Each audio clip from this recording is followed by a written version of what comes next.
Hello everyone, good morning. This is Mahesh Shah from Surat. Welcome to my YouTube channel.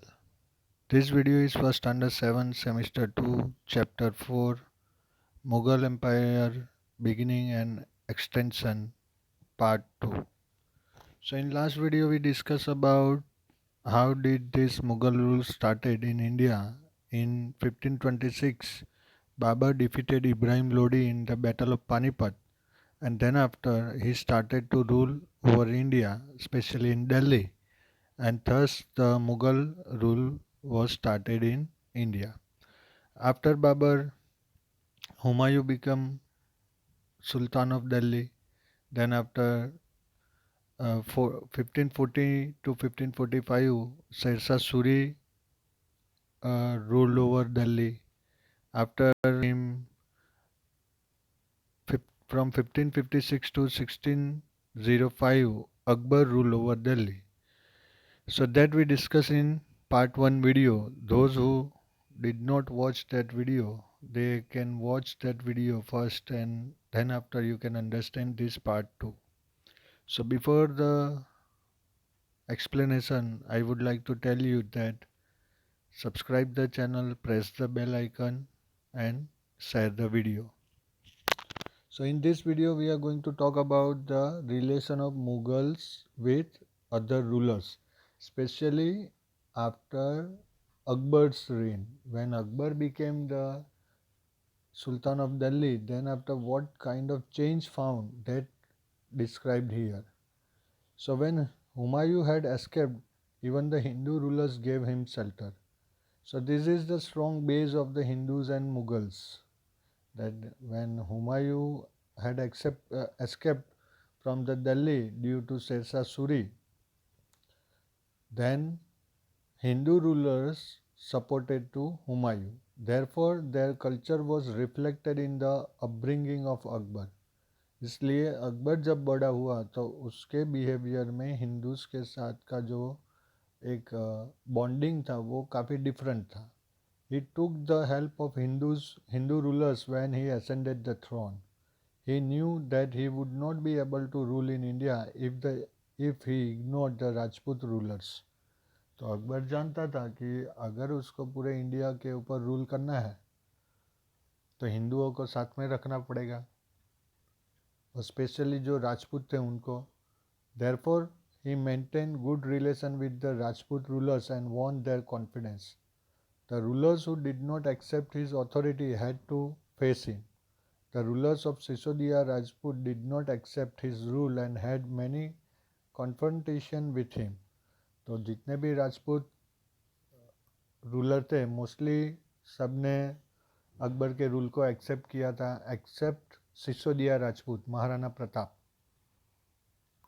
तो उनके साथ अकबर की battle काफ़ी बार हुई थी. आपने शायद जोधा अकबर मूवी देखा हो तो उसके अंदर पूरा यही रिलेशन दिखाया है अकबर का, कि किस तरह से उसने राजपूत रानी से शादी की थी और किस तरह से ये बॉन्डिंग को स्ट्रॉन्ग किया था. यहाँ पे और भी फैक्ट है मेरे पास. The Sisodia Rajputs refuse to accept Mughal authority for a long time. Once defeated, however, they were honorably treated by the Mughals, given their lands back as assignment. The careful the careful balance between defeating but not humiliating their opponents enabled the Mughals to extend their influence over many kings and chieftains, but it was difficult to keep this balance all the time. तो अकबर ने सिसोदिया राजपूत को हरा तो दिया पर उनको humiliate यानी उनकी इंसल्ट नहीं की, वापस एग्रीमेंट करके उनका जो भी था उनको दे दिया, और इसी वजह से अकबर फेमस हुआ था. वो टाइम पे ऐसे सब पोस्ट थी, मानसबदार एंड जागीरदार वर्ड तो आज की डेट में भी सुनने में आता है. उसके लिए पूरा एक टेक्स्ट बुक के अंदर आपको एक्सरसाइज है जो आपको कंप्लीट करना होगा. अब ट्रेडिशन और इनहेरिटेंस कैसा था. The king was responsible for appointing the successor of the kingdom and it would usually be the oldest son. तो किंग के हाथ में था, उसके बाद कौन नया किंग बनेगा और जनरली जो बड़ा लड़का होता था, जो उसका बड़ा बेटा होता था, उसको ही वो किंग बनाते थे। During the Mughal rule all the sons would get an equal share of the empire.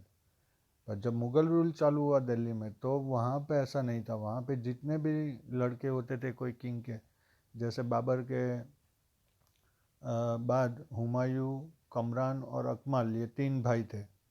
तो तीन को बाबर ने सेम प्रॉपर्टी डिवाइड की। फिर हुमायूं ने अपने भाइयों को डिफीट करके पूरा अपने कंट्रोल में लिया।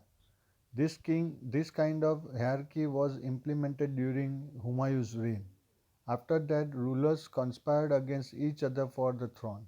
Brothers would quarrel with one another for the throne, and whoever won ascended the throne of Delhi. उसके बाद अगर ऐसा इक्वली डिवाइड होता है तो फिर सब वापस आपस में लड़ाई करते थे। उसमें जो जीत जाता था वो पूरा कंट्रोल करता था। Should the empire appoint the eldest son as the ruler और divide the empire among the brothers equally, और should some other arrangement be made, express your views. तो इसके बारे में आप क्या सोचते हो कि भाई बड़े लड़के को ही बना देना चाहिए, या इक्वली डिवाइड करनी चाहिए प्रॉपर्टी, या और कोई अरेंजमेंट करना चाहिए? अब वो टाइम पे एडमिनिस्ट्रेटिव सिस्टम कैसी थी? अब यहाँ पे अकबर के 9 जेम्स की बात होगी। The Subedari system was implemented during the Mughal period. Akbar divided his kingdom into 15 sections. Each section was known as the Suba or province. The subsection of Suba was called government, and the subsection of government was known as Prangana. The head of each Prangana was called Amir, who would collect the revenue. तो अमीर जो थे वो एक तरीके के landlords थे। There were gram panchayats in village, and the head was known as Patel, Chaudhary, Mukadam, etc. Thus during that time various executives were appointed. तो इतने बड़े एम्पायर को छोटे से 15 सेक्शन में डिवाइड किया। जैसे हमारा स्टेट इंडिया कंट्री है, हमारे 28 स्टेट्स है, उसके अंदर फिर डिस्ट्रिक्ट आते हैं, डिस्ट्रिक्ट के अंदर तालुका आते हैं, तालुका के अंदर ग्राम पंचायत आती है। तो यही सिस्टम मुगल टाइम पे भी थी। During Akbar's reign, pilgrim tax was not levied, यानी जो भी यात्रा करने के प्लेसेस थे वहाँ पे कोई टैक्स लिया नहीं जाता था। Thus there would be huge crowds in the pilgrim centres, क्योंकि कोई टैक्स नहीं देना था इसलिए वहाँ भीड़ ज़्यादा होती थी।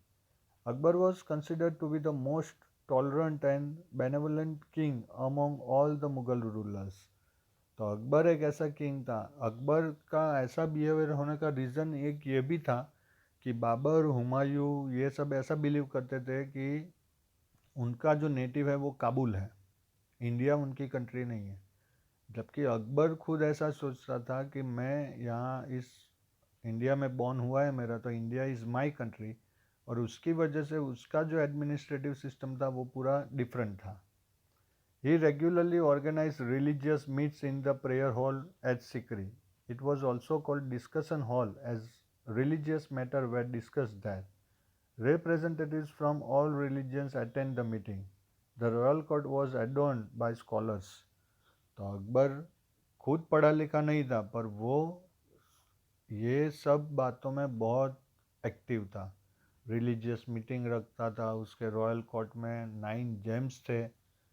The 9 gems of Akbar's court were Todermal, the revenue minister, Man Singh, the leader of Dak's army, Abul Fazl, the historian and writer of Aine Akbari and Akbarnama, Tansen, the famous singer, Mullah Do Piazza, the clever and jolly courtier, Mahesh Das Birbal, the quick-witted courtier and trickster, Hammam, the famous Vaidya physician, Faizi, the renowned poet, and Abdul Rahim, the Hindi verse writer.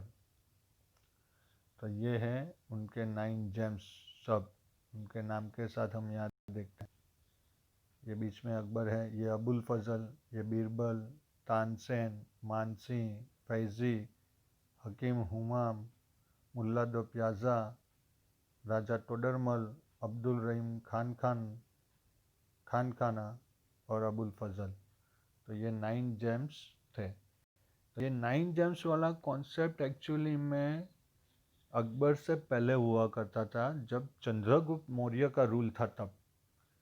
ऐसा बोला जाता है कि चंद्रगुप्त मौर्य ने अपने time पे सम्राट अशोक ने अपने टाइम पे जब पूरा एडमिनिस्ट्रेशन छोड़ के वो सन्यासी बन गए, तो उन्होंने ऐसी एक कमेटी बनाई थी जिसके अंदर 9 ऐसे लोग थे जो पूरा का पूरा एडमिनिस्ट्रेशन देखते थे, जिसको अशोक के 9 जेम्स बोला जाता है। बट वो कौन थे वो आज भी मिस्ट्री है। आप यूट्यूब के ऊपर सर्च कर सकते ये न्यूज़ कि अशोक ने भी यही कॉन्सेप्ट सबसे पहले इम्प्लीमेंट किया था, और वो हिस्ट्री में कहीं खो गया। इसके बारे में कोई इन्फॉर्मेशन आज की डेट में नहीं है कि वो 9 जो लोग थे जिनको अशोक ने चुना था पूरा उनके बाद ये एडमिनिस्ट्रेशन वर्क पूरा इतना बड़ा साम्राज्य संभालने के लिए, क्योंकि सम्राट अशोक ने भी इंडिया कॉन्कर कर लिया था एक्सेप्ट कलिंग, उड़ीसा में जो है वो। तो अकबर से पहले सम्राट अशोक का टाइम था, तो ये 9 जेम्स वाला जो कॉन्सेप्ट था वो उनका था। हो सकता है कि अकबर ने जब हिस्ट्री सुनी हो इंडिया की और उसके दिमाग में ये कॉन्सेप्ट आया हो, और इसलिए उसने इतने टैलेंटेड लोगों को अपनी कोर्ट में, अपनी रॉयल कोर्ट में प्लेसेस दी। तो ये एक हम्बल नेचर भी अकबर का दिखाता है यहाँ पे, क्योंकि जनरली जो किंग होते हैं उनका क्या एक एटीट्यूड रहता है, वो अपने से टैलेंटेड या पावरफुल दिमाग वाले को टॉलरेट नहीं कर सकते। पर अकबर का नेचर यहाँ पे दिखता है कि वो सोफिस्टिकेटेड था, यानी वो एक्सेप्ट कर लेता था कि हाँ ये बीरबल, अकबर बीरबल की आपने बहुत सारी स्टोरी सुनी होगी, अकबर तानसेन की भी बहुत सारी स्टोरी है, पर ये हिस्ट्री में मेंशन हुआ। पर जो हमारे पहले वाले जो हिंदू रूलर थे उनकी हिस्ट्री ये ब्रिटिश रूल में कहीं ना कहीं डिस्टर्ब हो गई है, जिसके बारे में हम बहुत कुछ जानते नहीं हैं। तो ये अकबर के 9 जेम्स। अब जो पोस्ट थी अकबर के टाइम पे वो इस तरह थी। दीवान, तो वो हेड ऑफ रेवेन्यू डिपार्टमेंट को बोलते थे। बख्शी, vigilance officer of the finance department, यानी फाइनेंस डिपार्टमेंट का पूरा ध्यान रखते थे। सादरा, vigilance officer who look after religious donation, charitable foods etcetera. काजी यानी जज, फौजदार, हेड ऑफ द गवर्नमेंट। कोतवाल, the executive officer who looks after law and order. मीरे बहार, controller and tax collector at ports, octroi, boards etcetera. Octroi तो अभी जैसे कि गुजरात में और पूरे इंडिया में शायद सब जगह पे बंद हो गया है। यानी अगर आप एक स्टेट की या एक डिस्ट्रिक्ट की बॉर्डर से क्रॉस करके कोई भी प्रोडक्ट, कमोडिटी दूसरे डिस्ट्रिक्ट या स्टेट में ले जाते हो तो वहाँ पे आपको टैक्स भरना पड़ता है, जिसको ऑक्ट्रॉय बोलते हैं। सेनापति, the leader of the royal army, the head was usually the king himself. तो ऐसी अलग अलग पोस्ट हुआ करती थी। ये है डिटेल पूरी। Akbar's court and Navratnas, 9 jewels, meaning a group of 9 extraordinary people. Abul Fazl, Akbar's chief advisor and author of Akbarnama. Faizi, Akbar's poet. Uh, Min Tansen, a Hindu singer who converted to Islam. Birbal, a noble known for his wittiness. Raja Todarmal, Akbar's finance minister. Raja Man Singh, trusted general of Akbar. Abdul Rahman Khan-e-Khana, a noble and renowned poet. फ़कीर अज़ियुद्दीन and मुल्ला दो प्याज़ा। तो इसमें हिंदू और मुस्लिम दोनों हैं। तो यहाँ से ये पता चलता है कि अकबर रिलीजियस डिस्क्रिमिनेशन में बिलीव नहीं करता था। अब शेरशाह की बात करते हैं कि शेरशाह को रिफॉर्मर के जैसा हिस्ट्री में लिखा गया है, क्यों? तो यहाँ इसकी डिटेल है। Sher Shah ruled over Delhi for 5 years। ये पूरा आंसर 5 मार्क्स या 4 मार्क्स के लॉन्ग आंसर में आ सकता है। He introduced many reforms during this short span and is therefore better known as a reformer than a warrior. With Todermal's help, he prepared a table of revenue collection based on the type of land and production. Akbar followed the same method of revenue collection. He removed the toll booths so that there could be free transportation of goods, यानी उसने octroi जो वाला system था वो निकाल दिया। He constructed roads to increase trade and for the convenience of pedestrians, among which the famous roads were constructed between Agra and Burhanpur, Agra and Marwar, Lahore and Mulan. He also planted trees on both the sides of road and constructed rest houses. Road बनाए, road के आजू बाजू में trees उसने grow किए, rest houses बनाए, तो ये नेचर लवर भी था. He had set up mint house to mint silver coins uniform in weight. उसने coin बनाने की factories चालू की. He was very strict about the discipline of the army and had therefore strictly ordered the army not to harass the villagers or destroy crops while marching. ये इतना strict था, उसके लोगों को परेशानी नहीं होनी चाहिए, इसलिए आर्मी को भी बोल दिया कि कहीं से भी जाओ, किसी का भी जो क्रॉप्स है वो डैमेज नहीं होना चाहिए. During his reign, Kotwals were responsible for arresting criminals. Sher Shah was himself very active and motivated others too by keeping them busy at work.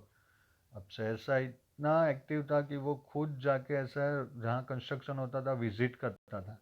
जैसे अकबर के बारे में बोला जाता है कि वो बीरबल के साथ पूरे उनके टाउन में घूमते थे, ड्रेस चेंज करके, डिस्गाइज वे में. What policy is adopted in the present times to collect land revenue? Visit the Gram Panchayat office, Taluka Mamlatdar office, District Collector office and note down the functions performed by them. तो ये practical activity है जो आपको खुद करनी है. ये देखिए शेरशाह, एडमिनिस्ट्रेशन ऑफ शेरशाह सूरी. यहाँ पे भी एक डिटेल है. Sher Shah was a brilliant administrator. He introduce many reforms and innovations in the administration of the country. He paid to his army, both soldiers and the officers, salaries in cash regularly. वो cash salary देता था. For the general welfare of the people, Sher Shah built many roads. He introduce gold, silver and copper coins known as टांका और रुपया. He started the new postal system by using horses. ये सब reforms Sher Shah Suri ने किए थे. And this is the last portion of this chapter, Chittor's tales of bravery. अब यहाँ पे अकबर और महाराणा प्रताप की जो बैटल हुई थी, हल्दी घाटी बैटल, उसके बारे में डिटेल है. There were frequent struggles between Mughals and the Sisodiya Rajputs. The courageous Sisodiya Rajputs were not ready to accept Mughal supremacy and so fought against Akbar broadly and bravely. Among all the warriors, Maharana Pratap's bravery is especially noteworthy. Among the rulers of the Sisodiya dynasty, Maharana Pratap was the one who fought against Akbar continuously till the end. Since Akbar wanted to set up his rule in Mewar, there were many battles fought between Mewar and Delhi, among which the Battle of Haldi Ghati is considered to be the landmark battle. तो ये है हल्दी घाटी, यहाँ पे ये battle हुई थी और ये बहुत ही फेमस है. ये देखिए,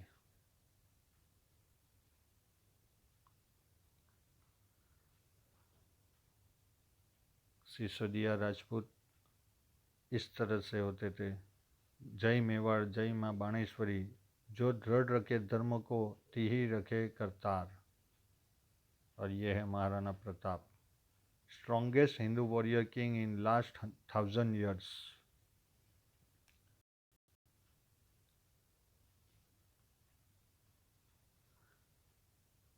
Akbar had a huge, well-equipped army with modern weapons, cannons, gunpowders in sufficient numbers and artilleries. उसके पास बहुत हथियार थे.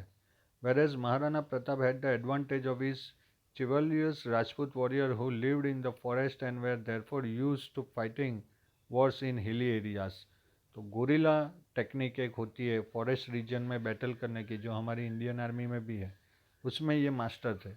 There were just 20 to 22,000 soldiers who fought bravely against lakhs of Mughal soldiers.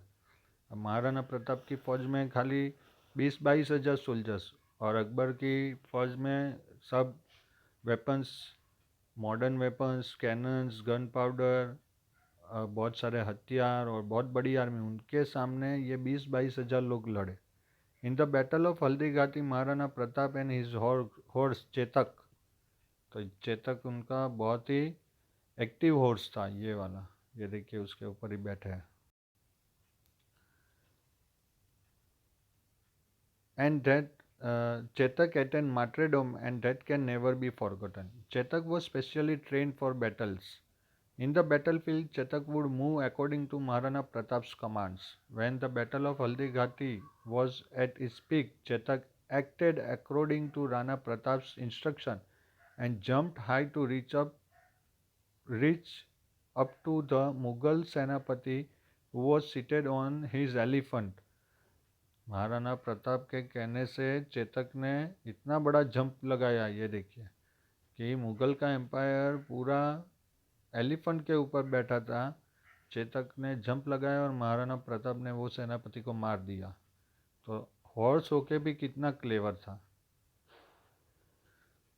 A noteworthy incident is one where Rana Pratap threw a spear at the Senapati, but he was saved because of the howdah. उसके कवच की वजह से वो बच गए। There were many such incidents in the battle of Haldighati which were noteworthy. It is believed that when Maharana Pratap was injured, one of his leaders wore his canopy, जो कवच होता है सर के, हेलमेट जिसको बोलते हैं, वो किसी ने पहन लिया to distract the Mughal rulers. Chetak took the injured Rana Pratap away from the battlefield. अब चेतक एक हॉर्स था, पर उसकी समझदारी कितनी कि उन्होंने इंजर्ड राणा प्रताप को बैटलफील्ड से निकाल दिया और कोई अलग जगह पे ले गया। There are many such incidents about Rana Pratap and Akbar mention in history. Maharana Pratap lost the battle against Akbar but did not give up. He wandered in the forest, faced many difficulties but remained determined. Rana Pratap formed the army again with the help of Bhamasa, a Jain trader who helped him financially, and fought against the Mughal again. He won all the forts except Chittor. He vowed, till I get back Chittor, I will not sleep peacefully.